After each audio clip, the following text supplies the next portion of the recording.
Ito po, kadugtong po ito ng property. Simula po doon sa may hanging bridge. Napakagandang property po nito. Napakaganda po ng running water. Napakalapad po. Ang current po, ayun po. Meron pa po talagang, dito po talaga nagkakayak yung mga tao. Diretso magdalay na po. Napakaganda po ng running water.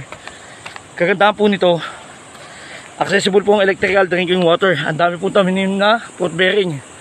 May lasones, star apple, lokban, kung ano pa po. Nandito po sa loob sa right side. Napakalapit po nito po ang plaza. Ilang minutes lang po ang travel. Ayan po, kung makikita nyo po, napakaganda po. Napakaswerte po ng makakabili nito. Napakaganda po ng tubig, napakalinis po. Haba po ng frontage. Sa harap ng tubig po.